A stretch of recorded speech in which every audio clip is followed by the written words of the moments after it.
Assalamualaikum warahmatullahi wabarakatuh. Salam damai sejahtera untuk kita semua. Om Swastiastu, Namo Buddhaya, salam kebajikan. Jangan pernah melupakan sejarah atau jas merah. Kriminal, ita, utang, dan heboh sodomi. Tewasnya seorang gadis keturunan Cina menghangatkan perseteruan antara polisi dan aktivis kemanusiaan.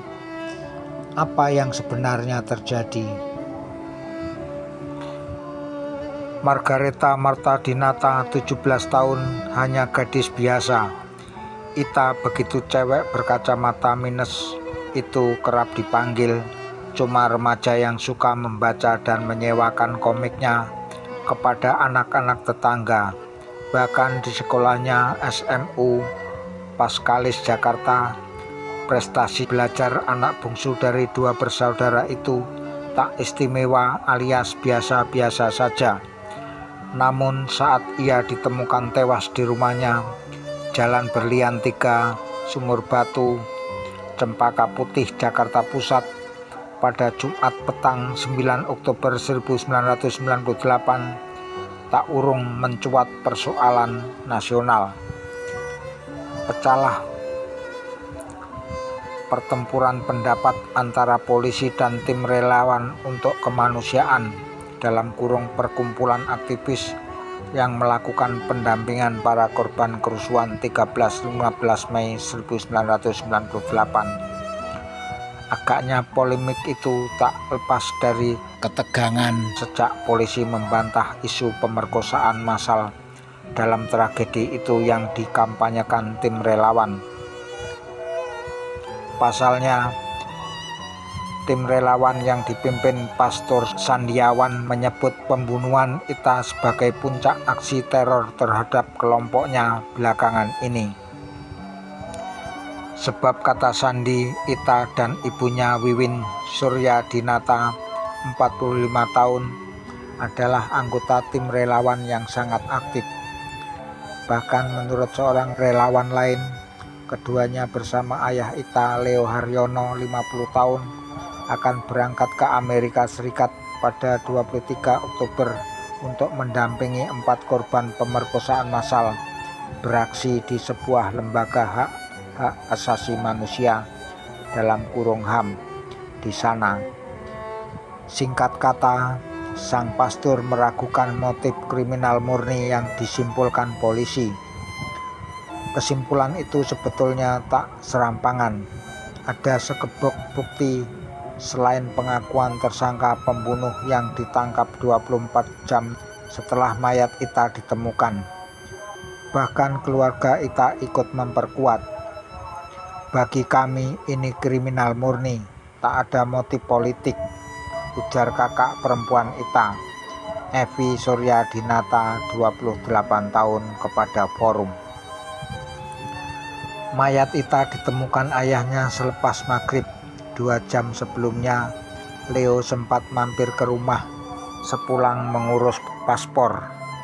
Namun ia tak dapat masuk karena pintu depan satu-satunya jalan masuk ke rumah itu terkunci. Leo menduga Ita yang hari itu tak masuk sekolah karena sakit perut sedang keluar.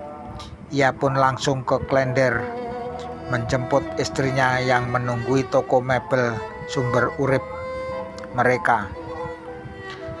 Saat mereka tiba di rumah, Ita tetap tak menyahut meski dipanggil berkali-kali.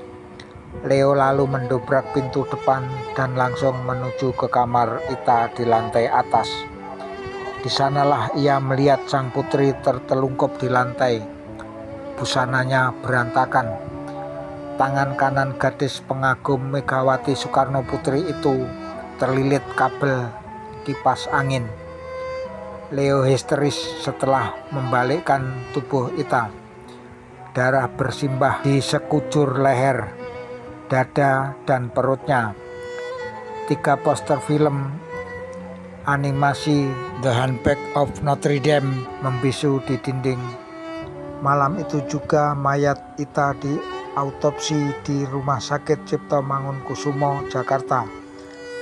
Lewat tengah malam, Dr. Abdul Munim Idris dan Dr. Budi Sampurna keluar dari ruang autopsi.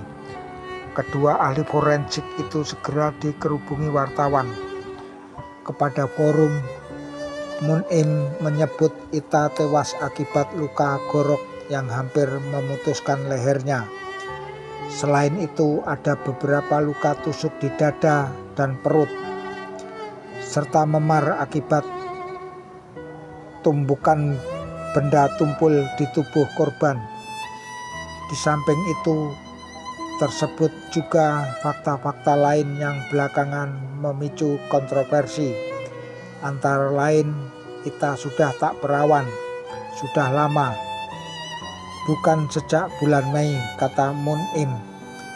Dan meski menemukan bercak sperma di pakaian korban, Munim memastikan Ita tak diperkosa, baik sebelum maupun sesudah dibunuh. Belakangan tersangka pembunuh mengaku sempat merancap karena terangsang menyaksikan kemulusan tubuh korbannya. Saat meninggal, Ita mengenakan pembalut wanita.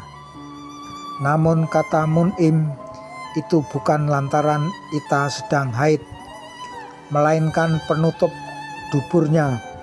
Dipastikan semasa hidupnya korban kerap mendapat perlakuan anal seks, sehingga lubang anusnya membesar dan menghitam. Dengan lubang sebesar itu, sulit menahan keinginan untuk buang air besar, ujar Munim. Pembesaran dubur Ita jelas bukan akibat kelainan yang diderita sejak lahir, seperti yang pernah diakui ibu Ita. Itu terbentuk oleh penetrasi berulang-ulang dan berlangsung sejak lama, ungkap Munim, yang menyimpulkan bahwa kondisi anus Ita tak terkait dengan isu pemerkosaan massal dalam kerusuhan Mei 1998.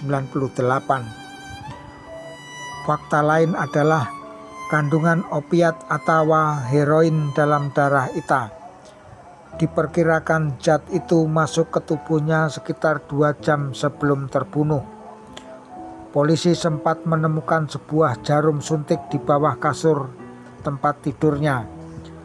Temuan sampingan itu tentu menambah marak polemik, apalagi psikolog Sarlito Wirawan Sarwono menyebut kemungkinan Ita mengkomersialkan tubuh untuk mendapatkan narkotik. Ia, seperti dituturkan seorang rekannya, belakangan meminta maaf kepada keluarga Ita setelah ia dituduh melanggar etika profesi dan mencemarkan nama baik mendiang.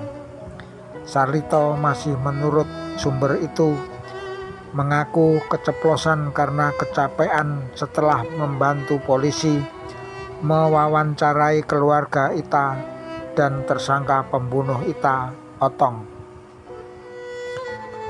Polisi pun awalnya sempat terpancing menghubungkan kematian Ita dengan soal anal seks dan narkotik.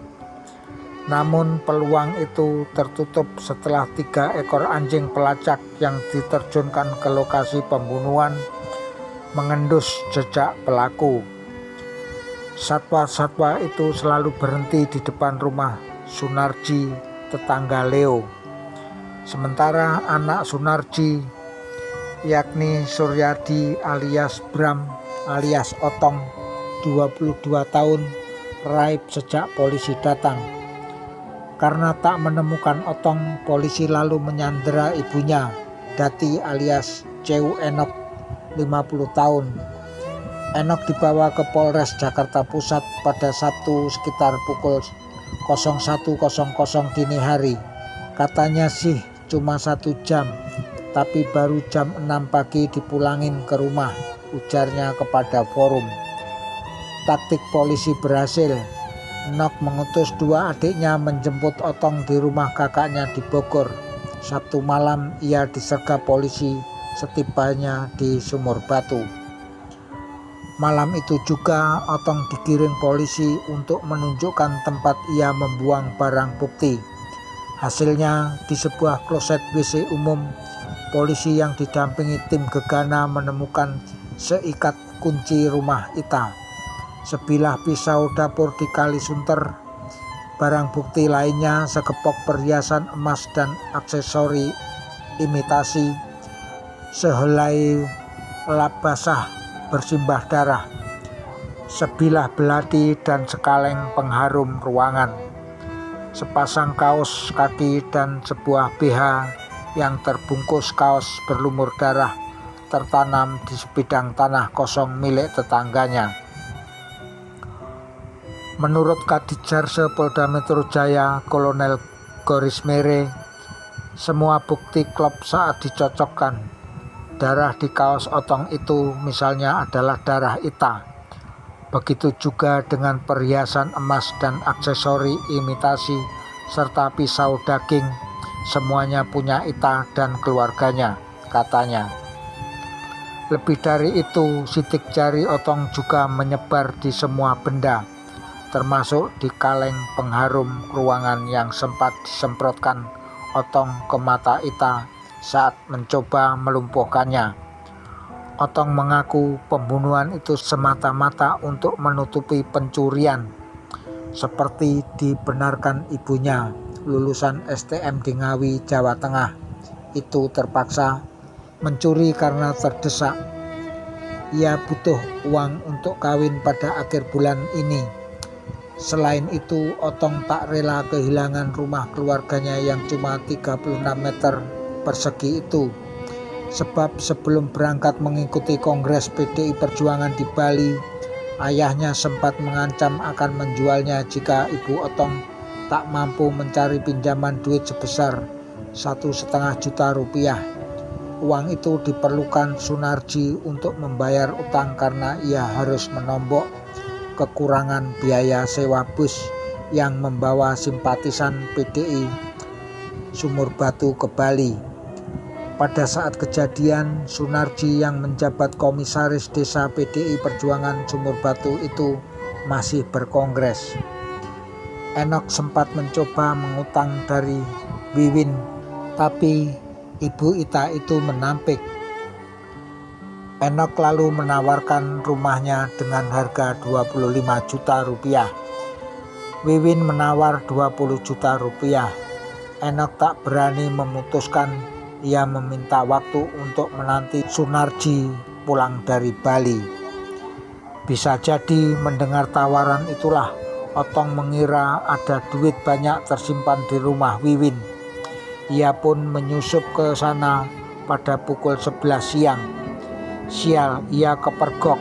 Ita melihatnya dari balkon lantai atas. Otong lalu mengejar Ita ke kamar atas. Ita sempat berteriak. Otong mencoba menyumpal mulut korbannya, tapi Ita melawan dan menggigit jari Otong. Namun akhirnya Otong berhasil menghujamkan belatinya berkali-kali. Melihat Ita masih hidup, leher gadis itu pun digoroknya dengan pisau pemotong daging yang diambil dari dapur. Setelah itu Otong mengaku sempat merancap setelah melihat tubuh mulus Ita tersingkap. Meski sudah gamblang, cerita Otong dan penegasan polisi tetap diragukan. Tim relawan dan para aktivis Pastor Sandi tetap menganggap Wiwin dan Ita sebagai anggota tim relawan dan kematian Ita terkait dengan teror. Malah Ketua Perhimpunan Bantuan Hukum Indonesia (PBHI) Hendarti menyimpulkan Ita adalah korban kekerasan seksual dalam kerusuhan Mei silam. Menurut dia, status pendamping hanyalah upaya perlindungan yang cerdas atas keselamatannya. Tapi keyakinan itu justru dibantah keluarga Ita. Saya dan Ita cuma bantu-bantu tim relawan mengumpulkan tanda tangan, kata Wiwin kepada forum. Tanda tangan itu adalah dukungan terhadap pengungkapan kasus pemerkosaan massal Mei. Kakak perempuan Ita, Evi, juga membantah adiknya adalah korban pemerkosaan Mei. Begitu pula dengan kabar rencana orang tua dan adiknya mendampingi para korban pemerkosaan bersaksi di Amerika. Ayah mengurus paspor karena hendak mencari peluang ekspor mebel, katanya. Bantahan Evi itu agaknya klop dengan hasil pengamatan forum.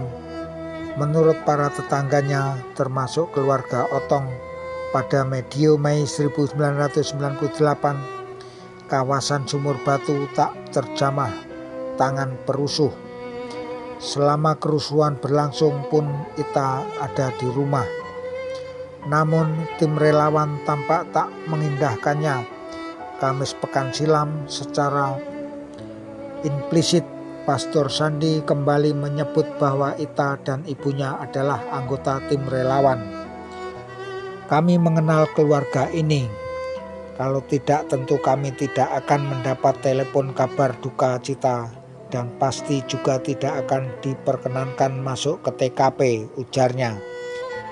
Yang mengherankan, pendapat Sandi tak klop dengan salah seorang rekannya di tim relawan. Saat ditemui forum pada 11 Oktober, Ita F. Nadia justru membantah keanggotaan Ita dalam tim relawan. Selain menegaskan status Ita dan Wiwin, Sandi memaparkan beberapa kejanggalan yang ditemukan tim relawan. Misalnya, ada aparat yang menyebut Ita sebagai korban sodomi ketika jasad Ita masih di rumah dan terbungkus pakaian. Lalu, kata Sandi, ada saksi melihat aparat meminjam senter dan menyorot sehelai kaos penuh darah. Sayang ia tak menjelaskan di mana dan seperti apa kaos yang dimaksud. Kecaman juga dilansir Ketua Kontras Munir yang menuduh polisi bersikap politis dalam kasus Ita.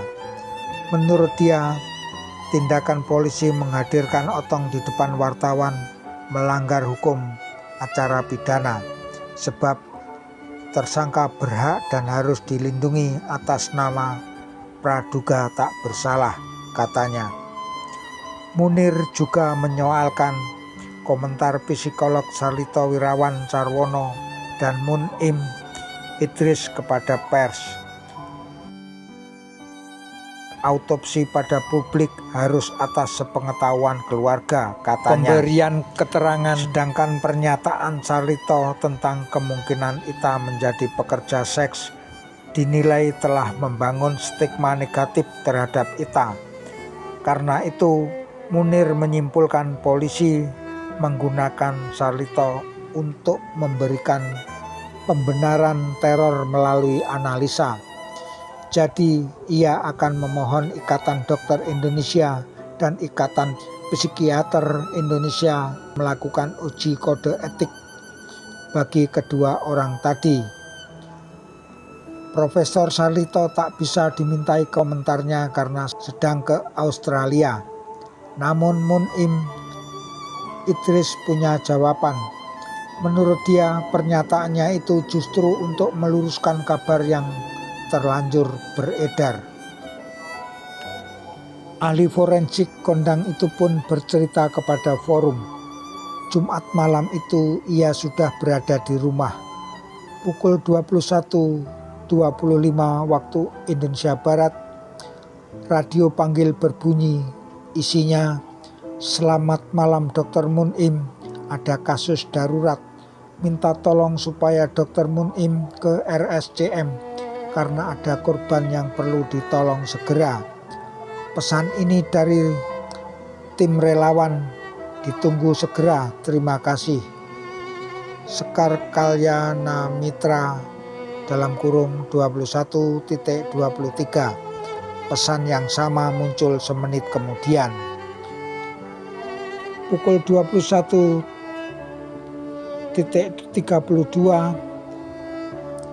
Pijer Mun'im berbunyi lagi.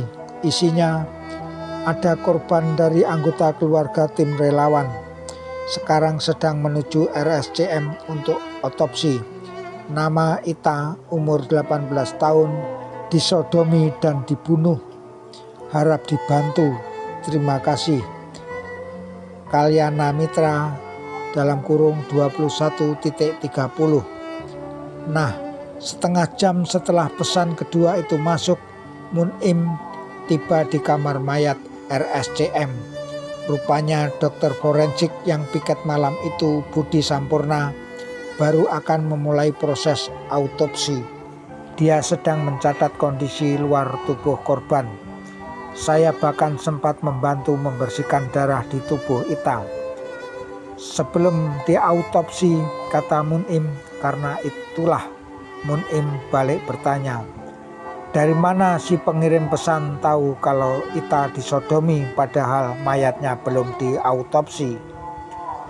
Menurut Mun'im, komentarnya tentang kondisi anus Ita pun muncul karena ditanya wartawan yang sudah lebih dulu tahu. Saya terpaksa berkomentar untuk menjelaskan bahwa kematian Ita sama sekali tak terkait dengan sodomi, ujarnya. Keraguan para aktivis terhadap temuan dan kesimpulan polisi dinilai Goris Mere tak berdasar. Mereka suka mengkhayal dalam keraguan-raguan yang mereka ciptakan sendiri, katanya kepada forum, seraya memberi kesempatan tim relawan untuk mewawancarai Otong secara langsung. Kalau perlu, para donaturnya di luar negeri juga silakan ikut mewawancarai Otong, katanya.